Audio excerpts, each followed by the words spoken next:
Indo British advanced pain clinic నొప్పి మాయం surgery దూరం ఫర్ అపాయింట్మెంట్స్ 9155556563. కాకపోతే అది కొంచెం క్రియేటివ్ అనిపించింది. జిల్లు డైరెక్టర్ కదా ఆయన, రాధాకృష్ణ బాబు. కర్మని నమ్ముతావా?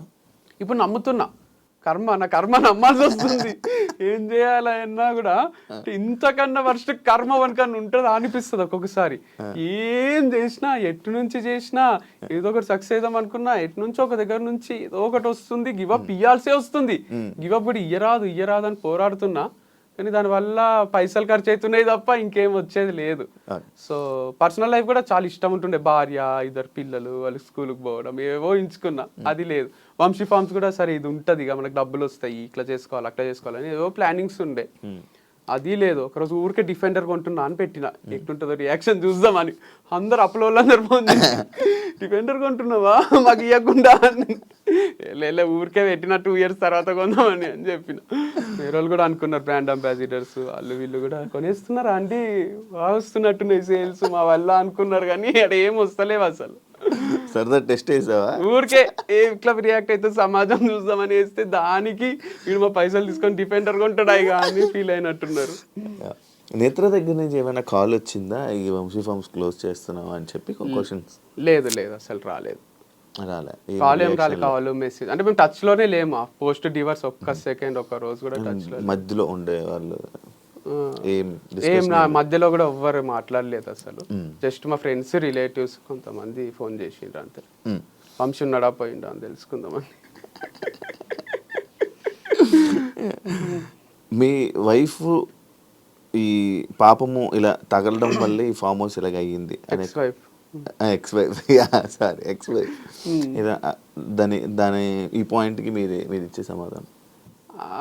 ఏమో మరి, తిట్టుకుని తగులుతుందేమో, తిట్టుకుంది అని అయితే ఏమో గ్యారంటీగా నేను చెప్పలేను. అదైతే ఉంటది అంటారు, నరదృష్టి అనేది, ఒకటి తిట్టుకోవడం అనేది. చేపలు పెట్టి పోతారు చూడండి, మట్టి కొట్టుకొని పోతావు రా నువ్వు, మట్టి కొట్టుకొని పోతావు, ఇలా తీసి పని మనుషులు కూడా మనము జీతం టైంకి ఇవ్వకుంటే నాశనం అయిపోతారు, పురుగులు పడిపోతారు అంటారు కదా. అవి కొంచెం వరకు ఎఫెక్ట్ చేస్తాయి, అంటే వాళ్ళకి ఇట్లా ఉంటది కదా ఒక ద్వేషం. అది డోంట్ నో, అంటే తనని కాదు చాలా మంది ఉన్నారు లేండి నాకు యాంటీకి ఎందుకు తయారైనరో నాకే తెలియదు, కానీ ఒక గ్రూప్ ఆఫ్ పీపుల్ ఉండ్రి ఇప్పుడు కొంచెం హ్యాపీగా ఉంటారు వాళ్ళు క్లోజ్ అయినందుకు. నాకు ఒక సర్కిల్ ఉంది, శత్రువుల సర్కిల్. వాళ్ళందరూ ఎప్పుడెప్పుడు వీడు నాశనం అవుతాడా, ఎప్పుడెప్పుడు వీడు మీ వాళ్ళే, మీ మనుషులే. అంటే నాకు ఈ లైఫ్ జర్నీలో పరిచయం అయిన మనుషులు కొంతమంది ఉన్నారు. నేను నవ్వుతే చూడలేరు వాళ్ళు, నేను డబ్బులు సంపాదిస్తుంటే చూడలేరు, నేను కొలాప్స్ అయిపోవాలి, నాశనం అయిపోవాలి, వీడు ఎప్పుడెప్పుడు జీరో అవుతాడు. వంశీ ఫార్మ్స్ క్లోజ్ చేసినాక కూడా చాలా మంది ఫేస్లలో నవ్వొచ్చింది. అమ్మ వీడు మేము సేమా, వీడికి ఎంజాయ్ చేయలేదు, తుని పోయి అరకు పోయి ఊటీ పోయి అమ్మాయిలతోని, వీడు కూడా ఇట్లనే మనలాగా నేనే తిరుగుతుండాలి ఇక్కడ లోకల్లా అల్మాజ్ కూడా అని అందరు నవ్వుకుంటున్నారు. మంచిదే కదా, చాలా మంది హ్యాపీగా ఫీల్ అవుతున్నారు. నవ్వటమే వాళ్ళ గెలుపు. వెయిటింగ్ అంటావు. ఈగో వల్లనే వంశీ ఎలా అయ్యాడంటే? ఈగో ఏమో లేదండి దీంట్లో అసలు 1% కూడా. ఈగో కాదు, కమిట్మెంట్ అంతే. అది మనం ప్రూవ్ చేసుకోవాలి, కాన్ఫిడెంట్గా ట్రావెల్ చేయాలి, డబ్బులు సంపాదించుకోవాలి, ఇల్లు కట్టుకోవాలి, అట్లా ఆ కాన్ఫిడెన్స్ తప్ప నాకు ఎవరితో పర్సనల్ ఈగో లేదు. అండ్ ఏమీ లేదు. ఈగో ఉంటే వేరేనే ఉంటుంది, ఈగో ఉంటే నడిపిస్తుంటే ఒక మంచి ఇన్వెస్టర్ని పట్టుకొని ఈగో కోసం అన్నా దీన్ని ఏడుకో తీసుకుపోదామని మళ్ళీ ట్రై చేస్తుంటే, కానీ 1% కూడా ఈగో లేదు అసలు. అన్న గైడెన్స్తో, అన్న సపోర్ట్తో వంశీ ఇలా చేస్తున్నాడు అనే పాయింట్కి సపోర్ట్ ఉంది డెఫినెట్గా. బట్ ఇట్లా ఏదో చేసేసయ్యో, అందరిని మోసం చేసేసయ్యో, ఆర్గానిక్ ప్రోడక్ట్స్ అని చెప్పి వేరే అమ్మేసేయో, ఇట్లాంటి సపోర్ట్ కాదు కదా, మారల్ సపోర్ట్ ఉంది.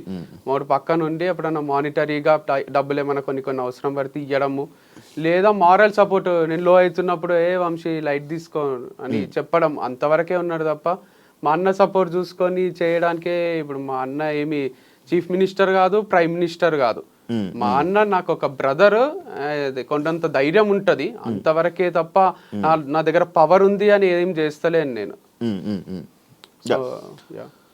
లాయల్ కస్టమర్స్ ఉంటారు కదా ఇప్పుడు నీకు, మరి వాళ్ళు ఏమంటున్నారు? బాధపడుతున్నారు, ఇప్పుడు అడుగుతున్నారు అంట. వాళ్ళకి సపరేట్ గా వాళ్ళ కోసం నువ్వేమైనా ఇలా ప్రొడక్ట్స్ పంపడం అలాంటి ప్లాన్ ఏమైనా ఉందా? అంటే అది కన్సిస్టెంట్గా క్లారిటీ లేదు దాంట్లో. వాళ్ళు కూడా ఒకరోజు తీసుకుంటారు, కూరగాయలు లేవా అండి తెప్పియండి అంటారు, నెక్స్ట్ వీక్ వాళ్ళే రారు, ఎందుకంటే వాళ్ళకి దసరాకో దీపావళికో బంధువులు ఫోన్ చేస్తే వెళ్ళిపోతారు. అరే వంశీ ఏమైపోతున్నాడో అని ఆలోచించారు వాళ్ళు. వాళ్ళ సరదాలో వాళ్ళు ఉంటారు, ఎంత లాయల్ ఉన్నా కూడా వాళ్ళకు పర్సనల్ లైఫ్ ఉంటది. వాళ్ళు ఏం చేయాలంటే నాకు ముందే అడ్వాన్స్ పే చేయాలి. ఎంత లాయల్ ఉన్నా వాళ్ళు ఒక 1 year కి మేము నీకు అండగా ఉంటాం నడిపియ్యు అని వాళ్ళు ఏమైనా అప్పిచ్చో అడ్వాన్స్ పే చేసో నా కూరగాయలు అన్ని తీసుకుంటే డెఫినెట్ గా నడిపిస్తా. కానీ చాలా సార్లు చూసిన వస్తారు, కూరగాయలు అయిపోయినాయి అంటారు, తెప్పియండి ఎక్కువ అంటారు. ఎక్కువ తెప్పించిన రోజు ఎవరు రారు, వర్షం పడితే కూడా రారు, గొడుగు పట్టుకొని ఇంట్లోనే ఉంటారు. ఆ రోజు నేను లాస్ అయితే కదా, ఆ లాస్ ఎవ్వరు కనిపించది. బయట ఉండి ఇలా నడిపిస్తావా నార్మల్గా? బయట అంటే లైక్ నువ్వు ఇప్పుడు ఆన్లైన్ కాకపోతే ఆన్లైన్ చిన్నగా అంటారా, చిన్నగా మీ ఇంటి దగ్గర నుంచి కానీ లేకపోతే ఎక్కడి నుంచో అయినా లాస్ వస్తుంది. ఇది చాలా క్రిటికల్ బిజినెస్ ఉంది కూరగాయల బిజినెస్ అనేది. వాళ్ళు గంపలలో తెచ్చి రోడ్ పైన పెట్టుకొని అమ్ముతారు చూడండి, వాళ్ళకి ఒకటే క్లిక్ అవుతుంది. ఇది వాళ్ళకి ఇన్వెస్ట్మెంట్ ఉండదు, ఆ ప్లేస్ కి రెంట్ కట్టాల్సిన అవసరం ఉండదు. తెస్తారు, కొన్ని అమ్ముకుంటారు, కొన్ని వేస్ట్ అయితే లాస్ట్ లో చీప్ ఇచ్చేస్తారు, వెళ్ళిపోతారు, వాళ్ళకి కొంతవరకు మిగులుతుంది. మనము నడిపియాలంటే ఒక రోజు ఎక్కువ ఒక రోజు తక్కువ, దీంట్లో బ్యాలెన్స్ క్రియేట్ అయితే లేదు అసలు. చాలా చాలా డేంజరస్ ఉంది. దానికి తోడు అట్లా ఏదన్నా చేద్దామా అంటే బయట నుంచి నెగటివ్, వీడు బేగం బజార్ లోనో బయట కూరగాయల మార్కెట్ లోనో కూరగాయలు తెచ్చి ఆర్గానిక్ అని చెప్పి అమ్మేస్తున్నాడు అని అంటున్నారు. సో బయటనే కొంటారు కదా అట్లాంటప్పుడు. మరి నీకు ఇప్పుడు ఇన్ని రోజులు ఇచ్చిన రైతుల పరిస్థితి ఏంటి వంశీ? తీసుకోవద్దు అదే ఫీల్ అవుతున్నారు, అవసరం లేవు డబ్బులు, నువ్వు 6 నెలల తర్వాత ఇయ్యు, మా దగ్గర తీసుకో అంటున్నారు. కానీ ఆ కూరగాయలు ఒక్కదాంతో నడే, అందరు ఇవ్వాలి ఇక నాకు హనీ గీ అన్ని సరుకులు మొత్తం అందరూ ఉద్ధరిస్తే నడిపిస్తా. కానీ మళ్ళీ మీకు తిరిగిస్తానో లేదు చెప్పలేను నేను డబ్బులు, ఎందుకంటే దీనిపైన చాలా ఫ్యాక్టర్స్ ఆధారపడి ఉన్నాయి.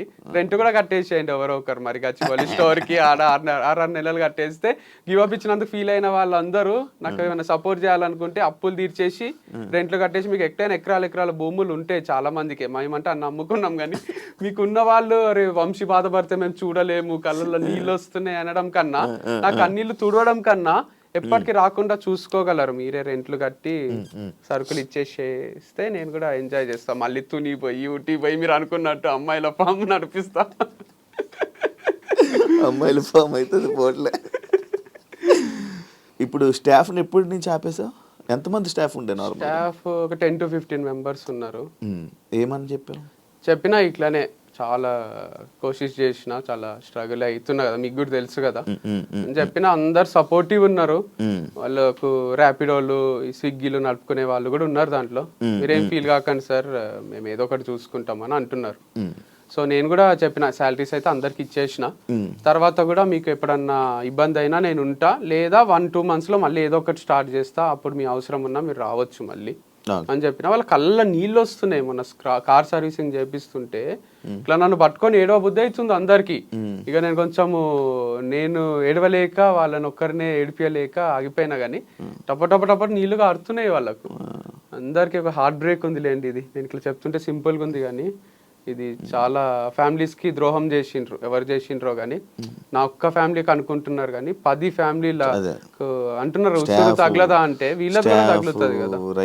రైతులు ఐఫామ్స్ అయినా ఫోన్ చేసిండు మార్నింగ్, మాట్లాడుతున్నాడు నాతో, మీకు ఎటువంటి సపోర్ట్ అయినా నేను చేస్తా, ఒక షాప్ ఉంటుంది లేండి ఇక్కడ ఆర్గానిక్, మీకు ఉద్దర కూడా ఇస్తా నేను, కూరగాయలు తీసుకోండి, ఇంకా మీ దగ్గర ఉన్నవన్నా కొంటా, వంశీ ఫార్మ్స్ అయితే క్లోజ్ చేయకండి, అట్లీస్ట్ ఆ ఇంజాపూర్లో ఫామ్ అన్నా నడిపియండి అంటే, లేదు సార్ అప్పులు ఉన్నాయి, రెంట్లు కట్టలేక, మీకు తెలియదు పరిస్థితి చాలా ఘోరంగా ఉంది అని నేను చెప్పిన. ఓకే ఓకే అన్నాడు. ఈ థాట్ నీకే వచ్చిందా? ఏవిది ఈ క్లోజింగ్? నాకే వచ్చింది, మా అన్నతో డిస్కస్ చేసిన, మమ్మీతో, అందరికి ఇష్టం ఉంది క్లోజ్ చేయడం. ఫస్ట్ మీ అన్నకే? ఫస్ట్ నాకే వచ్చింది. నీకు వచ్చిందంతా మీ అన్నకి? ఫస్ట్ నువ్వు మీ అన్నకే చెప్పావా? మమ్మీకి చెప్పిన. ఫస్ట్ అమ్మకి చెప్పావా? అమ్మకు, అమ్మ వేరే రోజులు ఉంటుంది, మమ్మీకి పోయి ఇట్లా నేను క్లోజ్ చేద్దాం అనుకుంటున్నా అంటే, యాక్చువల్గా మమ్మీకి కూడా అదే ఉంది, దగ్గర నుంచి చూస్తుంది. ఇంకా ఆ సరుకులు ఏం పోక, అవి బియ్యంలో పురుగులు అయ్యి అట్లా అన్ని స్టాక్ కూడా అట్లే ఉండిపోయింది. ఇదంతా ఏంది, క్లోజ్ చేస్తే బాగుండు వంశీ అని అనుకుంటుంది. అనుకున్న టైంలో నేను చెప్పిన మంచి డిసిజన్ ఏరా అన్నది. తర్వాత మా అన్నకు చెప్పిన, మళ్ళీ ఒక 1 month పోస్ట్పోన్ చేసిన, చూద్దాం ఇంకేమైనా మిరాకిల్ జరుగుతుందేమో, ఏదైనా టర్న్ అవుతుందేమో, టర్నింగ్ పాయింట్ వస్తుందేమో, ఇది ఎక్కడికో పోతుందేమో అని బాగా ట్రై చేసి 100% ఇచ్చిన తర్వాతనే, లేదు ఇక కాదు ఇది క్లోజ్ చేయాల్సిందే ఉంది, లేకపోతే ఇంపాసిబుల్ ఉంది అనిపించింది. ఎందుకంటే 1,32,000 రెంట్ లేవు నా దగ్గర, వాళ్ళు ఇచ్చి నడిపి అంటారు.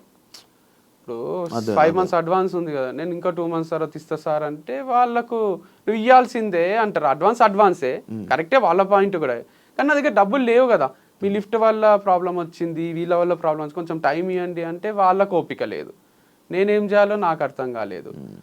మరి ఎవరు అడ్వాన్స్ అంటే కొత్త వాళ్ళు ఎవరైనా రెంట్కి వస్తే ఇస్తామన్నారు. ఇప్పుడు లిఫ్ట్ పనిచేస్తుంది, సో ఎవరన్నా వస్తే వాళ్ళు రెంట్కి తీసుకుంటే మన పైసలు మనకి ఇస్తారంట. లాజికల్ లిఫ్ట్ పని చేస్తుంది అని చెప్పి ఎవరైనా ఇంటికి వస్తారా? నిజానే పని చేస్తుంది అంటే ఇంతకుముందు స్టార్టింగ్ లో చెప్పిన లిఫ్ట్ పని చేస్తుంది, మళ్ళీ లిఫ్ట్ పని చేయలేని షాప్ మాకెందుకు అనుకుంటారు కదా.